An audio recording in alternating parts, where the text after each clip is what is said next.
Hello friends, this is Midnight Chills. Welcome back to my channel.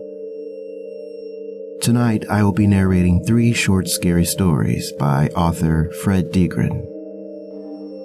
And if you enjoy these stories, be sure to check out his other works. That being said, let's get right into it. Buried alive. It is dark. So dark I can't see anything. I move around, but there's not much space. It appears I'm trapped inside of some box. No, not a box, but a coffin. Truly a fate worse than death to be buried alive. No time for pity. No time for woe is me. Think, Richard. You're about to become a father. Oh yes, my girlfriend is 6 months pregnant. I must get out of this coffin. I am 6 feet deep, I am sure. Can't break out. Must make noise. Perhaps someone will hear me. I'm knocking and kicking the coffin for all it's worth. Oh God, I hope someone hears me. God, can you hear me? I will quit smoking, drinking, and cheating on my girlfriend. I swear, it's true. No more lies. I will even go to church on Sundays.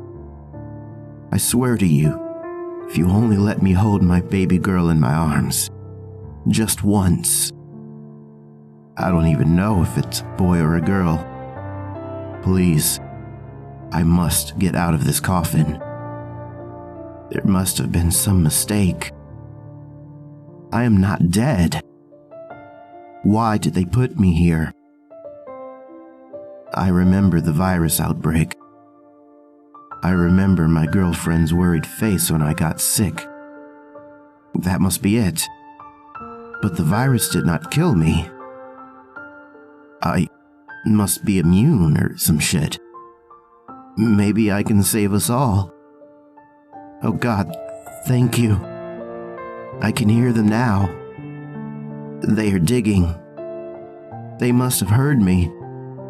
Lord have mercy. Oh, thank you, sweet God.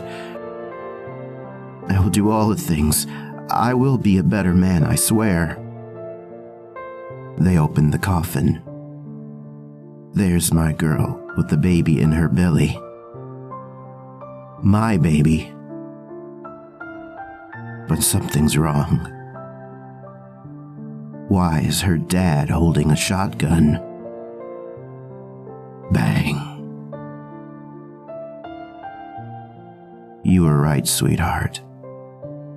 Not only did he cheat on you, but he also turned into a fucking zombie. You're lucky you heard him moving around down there. You saw what I did. 1 shot straight to the head. It must be the head. 1 shot is all it takes if you can destroy their rotten brains. Dead planet. Humanity has depleted 99% of Earth's resources. The virus and the nukes in World War III had killed most of humankind. Only a happy select few were chosen to live in the city under the dome. Utopia. I was, of course, one of the happy few. We had been looking for the longest time for a planet that we could travel to with our advanced space technology. Finally, we had founded a lush green planet. We called it Eden. Yes, it is a bit biblical and on the nose, but who are you to judge? It really was the perfect name for the perfect planet, complete with a rich ecosystem of alien life forms that thrived in their natural habitats with no humans to kill them off.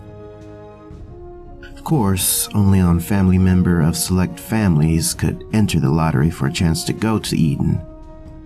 Luckily, my family was chosen, and they in turn chose me. I was genetically engineered to be the perfect man in every way, so it was only natural that I joined the lottery. Of course I won the lottery. I had always been lucky, and I did not have to fight in the duels risking my life for the place on the ship either. I was laying in bed with a hot blonde with big ass, big tits, and a slim waist. Unfortunately, her twin sister could not join. She was stuck on Earth, only one space traveler per family. Unfortunate, but not as unfortunate as the poor son of a bitch losing the duel. Me and my girl, for the night, laughed when his brains was smashed in. We traveled through hyperspace, and after a few months of travels, we could finally see it. Good. I had ran through all the girls on the ship. Maybe Eden and its gardens would hold some sexy space aliens for me to fuck.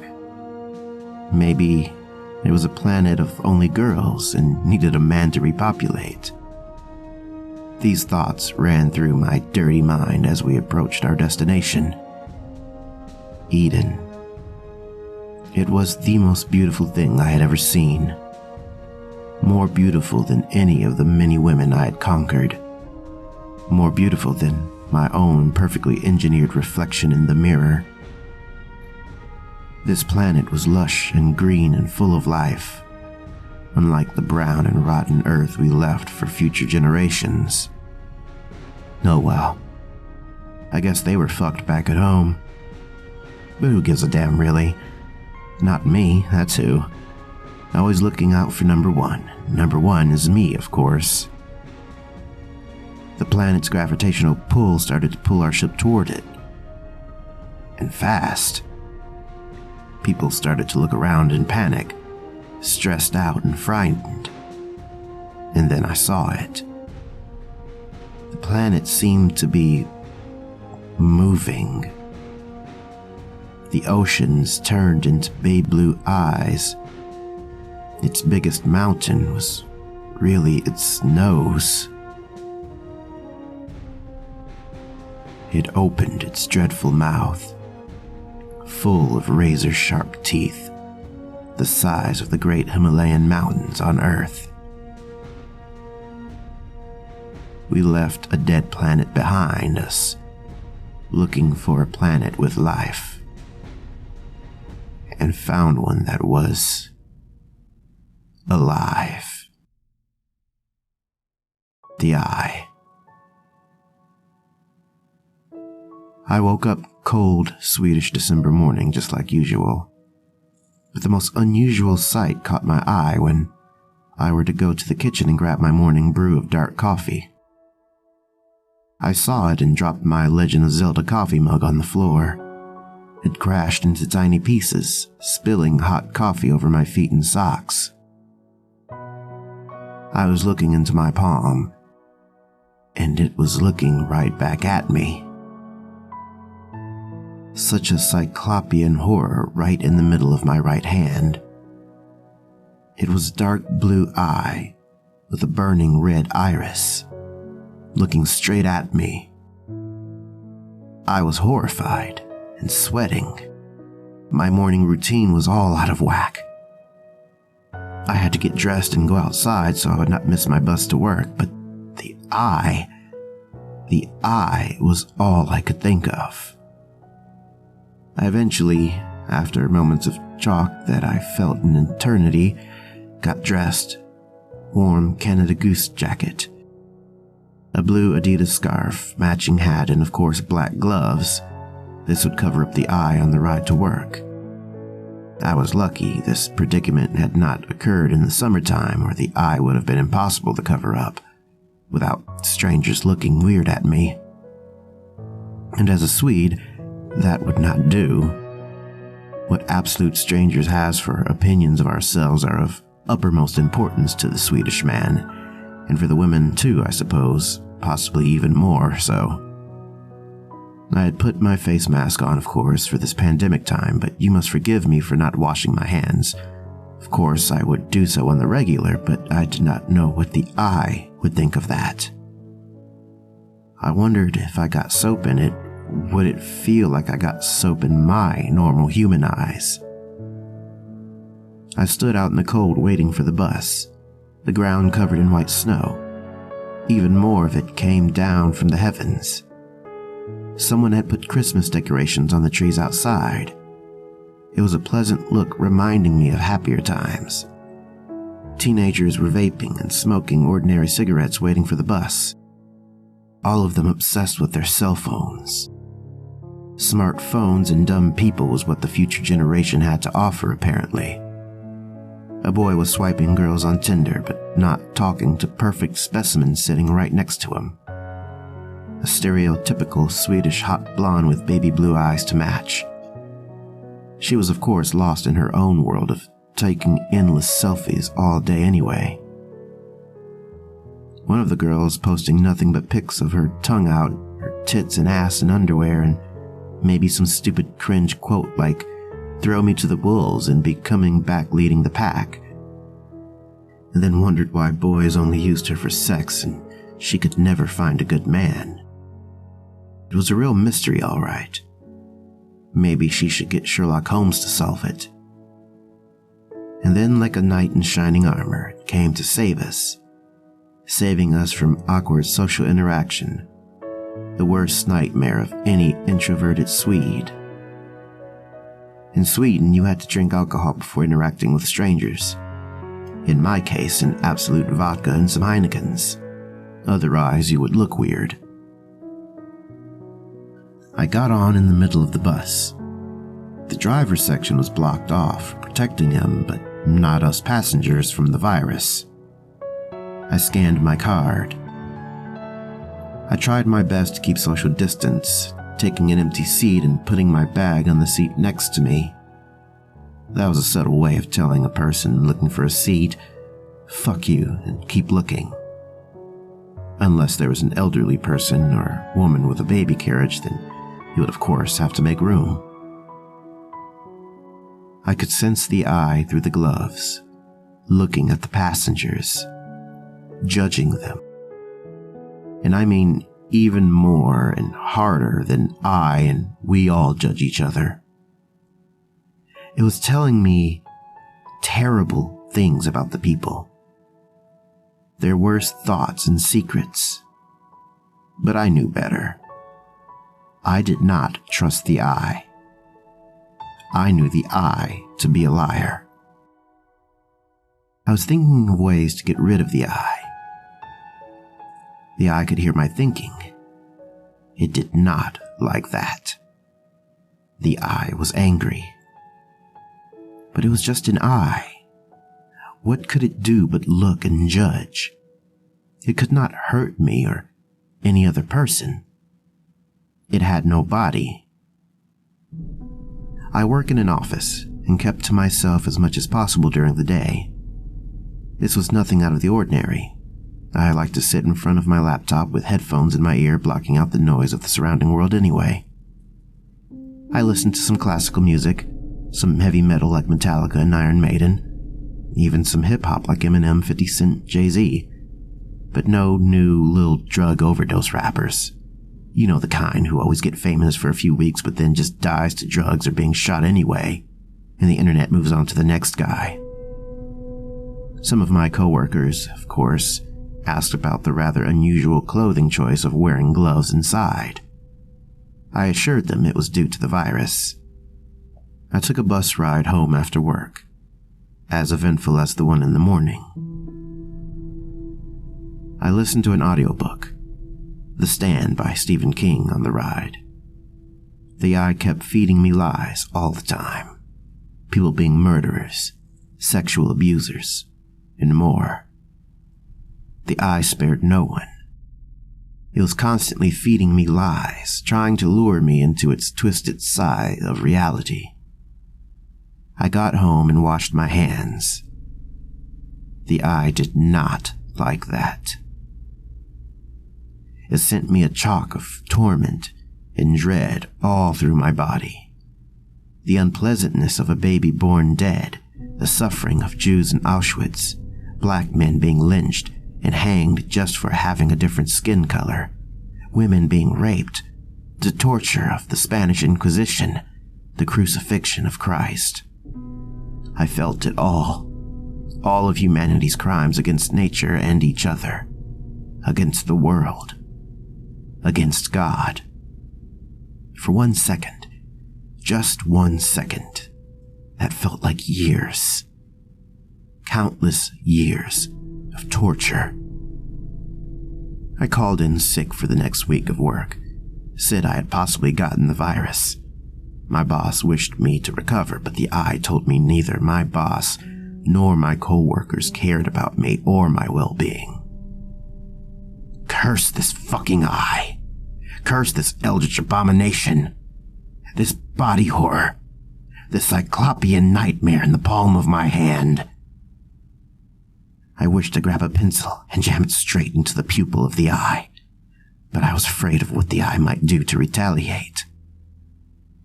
I was awake all night. No sleep. The eye was always watching, always judging me and others, telling me to harm myself and others, to kill, murder the innocent. But no. I must resist. I am a man. I control my own fate. No man, God, or eye in the hand can judge me. I won't allow it. Not now. Not ever. Never. Fuck you, you cursed eye. I curse you from the bottom of my heart, with all of my soul. I wish only that you had a mouth so you could eat shit before I destroy you. No sleep. Quarantined. The eye. Always watching. The eye sees all. The eye knows all. No sleep. For 1 week. 7 days of no sleep. Nothing to eat. Food ran out. Can't go to the store. The eye is dangerous. Might hurt someone if I go outside. Can't go outside. Always inside. Always lonely. So lonely. No one. Only the eye is my company. Watches me. Sees me. Judges me. Maybe mad. Maybe I am insane. Maybe there is no eye. Can't take it anymore. Must end it. Must go. To kitchen, go. To get meat cleaver. Must be free. Must be free of eye. Must be free of hand. Will hurt much, but only way. I did it. I am free of hand, free of eye. Cut it off. I did, with meat cleaver.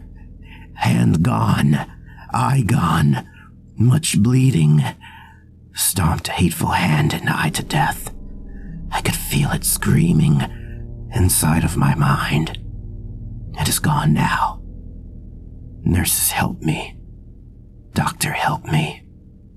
Eat food. For first time in days, getting back to normal. Tonight, finally get some sleep. Will be nice to sleep. First time in 7 days, hand gone. Hurts, but I don't miss it. Don't miss it at all. Better this way. Much better. Free. Finally, free from hateful eye.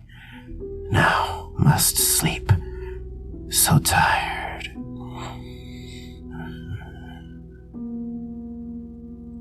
Next day I woke up. Eye still gone. Right hand still gone.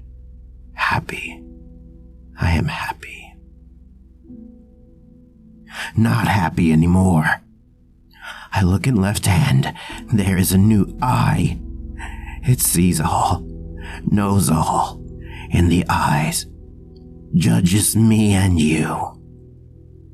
This eye was burning red like fire, with a yellow iris in the middle. Different eye, but some hatred for man, same judging. I could feel it in all of my body.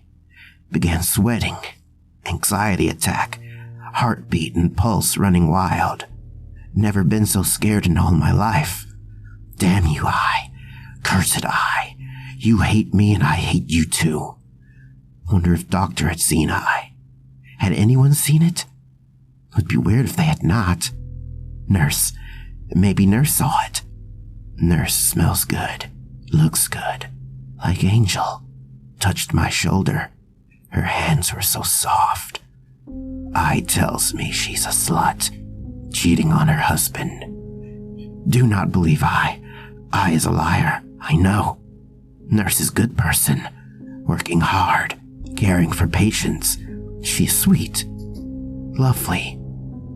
But has she discovered the secret? My secret.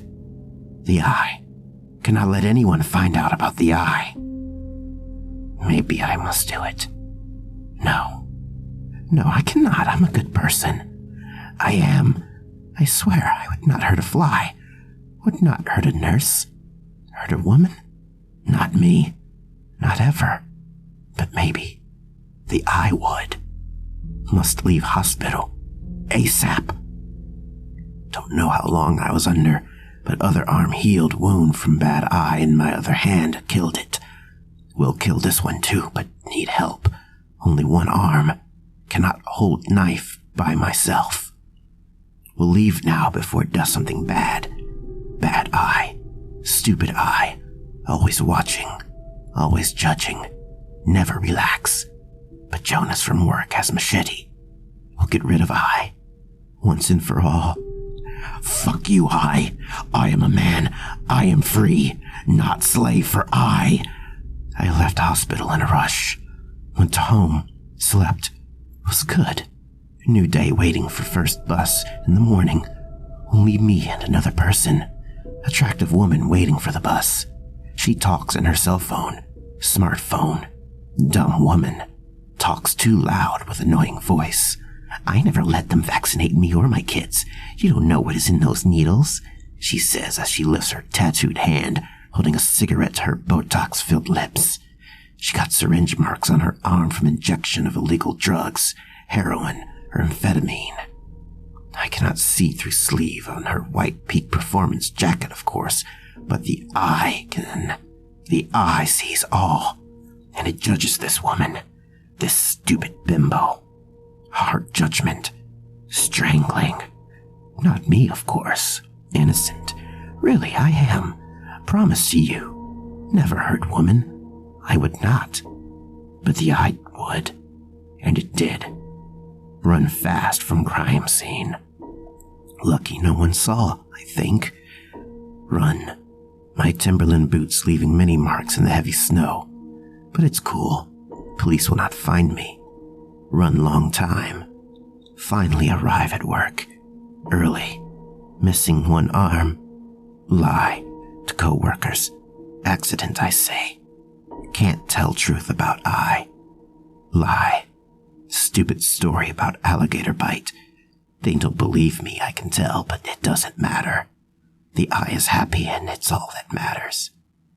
On radio, news reporter talking about dead woman found in bus stop. Near where I live. Co-workers asked me if I saw. Sadly, I saw nothing. Scary when murder happens close to your home. So scary, I tell them. I lie. Remembering ex-girlfriend. Run over with car, but was accident. Not me. I never hurt a woman. It was the alcohol. The foot on the pedal. Not me. I am innocent, I swear. The foot did it. Bad foot. Bad. Good me. Always good boy. My mama tell me. So proud. Never murder. Not me. Work day go slow. After work, I somehow convinced Jonas to come over to his apartment top floor in an apartment building. Many stairs to walk up. Elevator out of function. Typical. But it does not matter. Only the eye matters. Only machete matters. Soon I will be free from the evil eye. He helps me take my glove off. He sees the eye. Go and grabs machete. Eye tells me a woman from Romania, sitting outside a store begging for change. Jonas, take her home. A promise of easy money.